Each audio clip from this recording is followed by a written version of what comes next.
Halo semuanya, kenalin nama aku Devi. Sesuai dengan judul videonya, aku akan sharing pengalaman aku tentang gimana cara aku kerja di Jepang. Oke, sebelum kita mulai videonya, aku mau introduce sedikit tentang background diriku. Since ini video pertama aku di YouTube, jadi kita kenalan dulu. Oke? Oke. Yang pertama, nama aku siapa? Nama aku Devi Wulandari. Teman-teman bisa panggil aku Devi. Sekarang umurku 24 tahun. Aku kelahiran tahun 2000. Lalu aku tinggal di mana? Aku tinggal di Furano sekarang pas aku lagi take video ini. Tapi basically kantor utamaku adalah di Niseko di Hirafu. And rumah aku di Kuchan.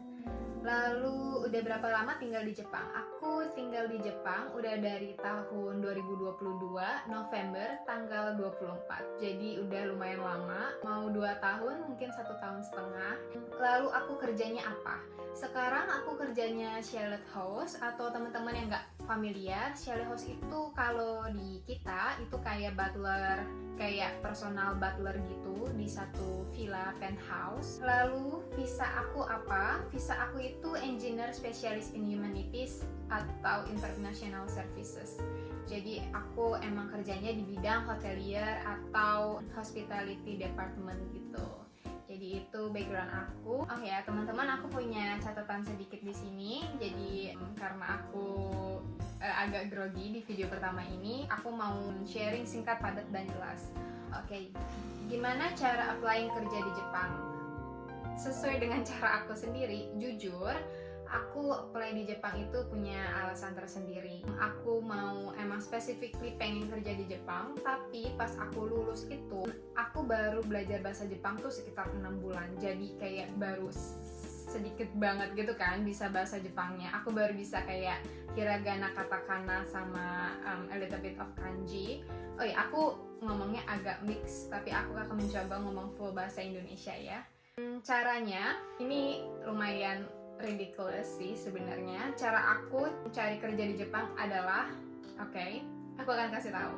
Aku cari di Maps satu-satu, literally lihat di Maps, terus aku lihat satu-satu hotel yang ada di Niseko. Kenapa aku tahu Niseko? Aku tahu Niseko itu dari temenku.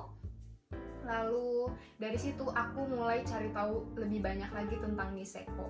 Dan Niseko sendiri itu terkenal dengan ski resortnya dia. Lalu banyak orang yang kunjungi Niseko, khususnya Western people dan juga Asia yang main ski dan snowboard. Dan ini really famous karena katanya mereka powdernya itu di Niseko tuh different gitu. Aku jarang main ski, aku main ski cuman nggak begitu pro banget, jadi aku nggak begitu ngerti tentang powder, tapi kata turis sih powdernya oke. Jadi caranya aku satu-satu cari di website, di Google Maps, abis itu aku klik ke hotelnya, aku klik websitenya, terus klik di karirnya. Aku cari literally satu-satu kontak yang ada di situ, terus abis itu aku juga cari di LinkedIn, pokoknya literally manual. Jadi aku nggak pakai agent, nggak pakai apa-apa, aku cari kayak ya gitu. Oh iya, satu hal lagi yang kalian perlu tahu untuk cari kerja di daerah Niseko. Daerah Niseko itu sebenarnya hanya, aku mau bilang hanya rame, tapi enggak juga sih sebenarnya. Jadi emang famousnya sebagai ski resort ya. Jadi emang lebih busy di winter season aja. Tapi sebenarnya summer season juga busy kok, tapi nggak se-busy dengan winter season. Jadi teman-teman yang pengen kerja di sini, karena mainly turisnya itu juga terlalu internasional, some of the company di Niseko itu nggak require Japanese speaking skill. Lalu mereka English speaking skill kayak aku itu still okay. Usually mereka ada 2 type kontrak gitu, usually seasonal sama full time. Full time itu ya bisa 1 tahun, bisa 2 tahun. Tapi untuk yang seasonal, kalian itu hanya dipekerjakan di winter seasonnya aja. Tergantung dari company-nya, ada yang mulai dari November ke Maret, ada yang mulai dari Oktober kayak untuk prepare untuk winter gitu, lalu sampai April. Jadi tergantung dengan, sebenarnya tergantung dengan kebutuhan company, juga tergantung dari winter seasonnya itu sendiri. Aku udah 2 kali winter season di sini. Yang pertama sama yang kedua tuh sangat-sangat beda. Yang pertama itu snow-nya bisa lama banget gitu, dan kata orang-orang malah bisa sampai April itu tuh masih snowing gitu. Tapi aku itu yang winter season yang kedua itu nggak terlalu lama, snownya itu udah melting gitu. Itu sedikit tentang kerja di Niseko. Dan juga kalian kalau mau apply-nya itu setahu aku mulai dari Juni, Julai. Karena kerja di Jepang butuh COE, itu yang bikin lama, dan juga kalian butuh untuk kayak applying data gitu, kayak apa sih data yang harus dibutuhkan untuk apply kerja di luar negeri yang kayak gitu-gitu kan harus dikumpulin dulu. Kalian juga apply itu jauh-jauh gitu. Kalau emang interested kerja di Niseko, kalian bisa cari-cari tahu infonya itu mulai dari Juni. Oke? Lanjut, kerja aku di mana? Aku kerja di salah satu company di Niseko. Aku nggak mau sebut nama company-nya. Kalian sebenarnya bisa tahu sih kalau lihat LinkedIn aku. Company-nya itu internasional. Jadi emang kayak bos aku tuh bukan orang Jepang, bos aku orang foreigner juga gitu. Teman-temannya juga kayak internasional banget. Aku di sini temannya itu ada dari Filipina, Malaysia, di Vietnam, di Australia, UK. Jadi kayak ya internasional banget gitu. Kita main language-nya di sini adalah English. Untuk Japanese speaker kalau emang bisa, ya itu adalah nilai plus sendiri buat diri kalian gitu. Kalau ditanya require atau enggak, sebenarnya balik lagi itu nilai plus kalian. Kayak kalian bisa di extend mungkin untuk kerja di Niseko di company-nya kalau kalian bisa bahasa Jepang. Jadi kalian bisa support di summer season. Karena summer season di Niseko itu lebih banyak lokal. Jadi gitu. Selanjutnya, kenapa pilih Niseko? Oke, sebelumnya aku udah mention kan kalau aku tahu Niseko itu dari temanku, dan aku mulai cari tahu gitu kan tentang Niseko. Dari semua daerah Jepang, Niseko itu mungkin kalau di Indonesia kayak Bali. Jadi turis dari internasional tuh banyak banget. Seakan-akan daerah itu bukan dari daerahnya, ngerti nggak sih? Orang kan bilang Bali, tapi kayak bukan dari Indonesia. Sama, Niseko tuh kayak bukan Jepang kalau orang Jepangnya bilang gitu. Balik lagi, pas aku graduated, aku baru belajar bahasa Jepang tuh 6 bulan doang gitu kan. Jadi aku emang pilih Niseko. Aku lihat banyak company yang nggak require Japanese speaking skill, jadi aku ya coba-coba aja apply gitu kan. Oke, ini juga kayak sharing a little bit. Aku tuh sebenarnya sebelum graduated aku udah punya satu goals gitu. Aku tuh nggak mau kerja di Jakarta. Jadi aku dari kecil sampai besar aku tinggal di Jakarta. Sebenarnya tinggalnya di Tangsel, tapi emang kan kayak sekitaran Jakarta lah ya. Aku itu udah sering kerja yang event gitu, terus habis itu kerja kayak part time gitu di Jakarta, dan aku sudah dalam diriku aku tidak mau macet-macetan di Jakarta karena membuat aku pusing.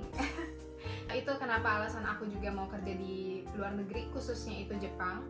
Dan juga aku tuh mau keluar dari comfort zone aku nggak mau tinggal di rumah orang tua aku lagi.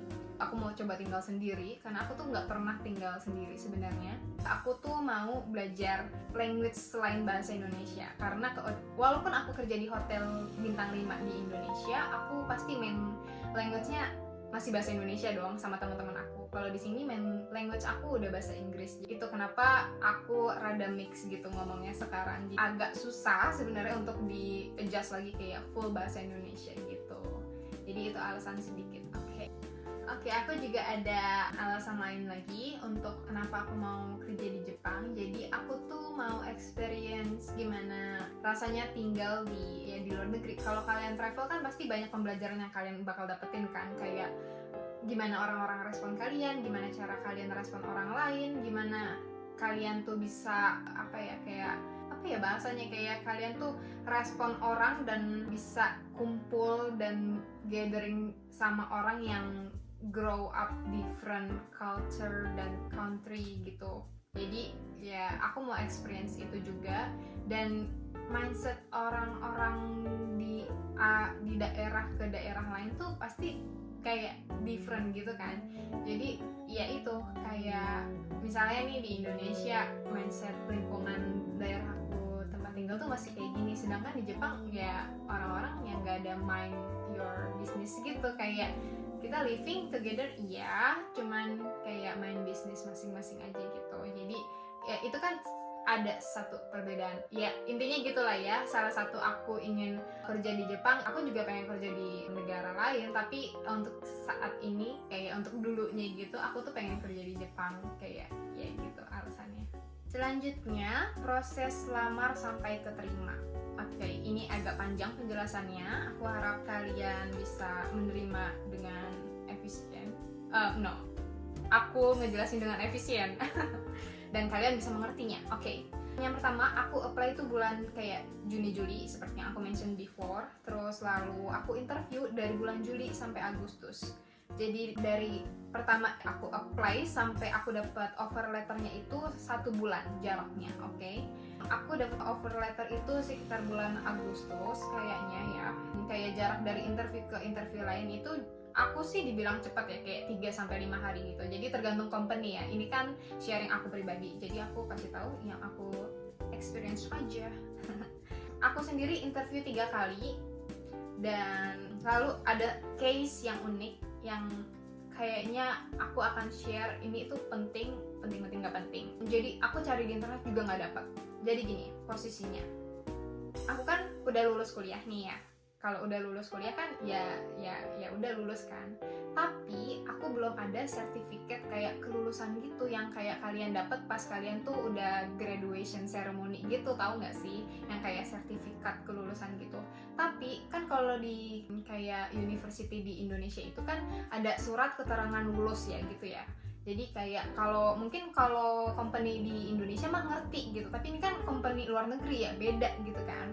Nah, jadi syarat dari visa aku sendiri itu require bachelor degree, dimana bachelor degree aku ini kan butuh sertifikatnya dong sebagai confirmation kalau aku tuh udah bachelor degree, atau pengalaman 3 tahun atau 5 tahun gitu deh kalau emang nggak bachelor degree untuk visa yang engineer ini. Karena aku tuh belum dapat, aku tuh kasih tahu company aku posisinya aku tuh kayak gini, sebenarnya itu aku udah lulus tapi aku cuma ada surat keterangan, dan kebetulan emang surat keterangan lulus aku kan ada bahasa Inggrisnya gitu ya.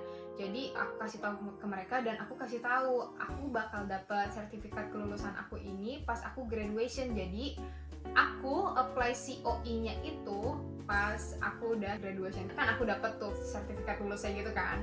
Abis itu aku langsung scan, terus aku langsung kayak email gitu besokannya abis aku kelulusan, dan abis itu langsung bisa diproses.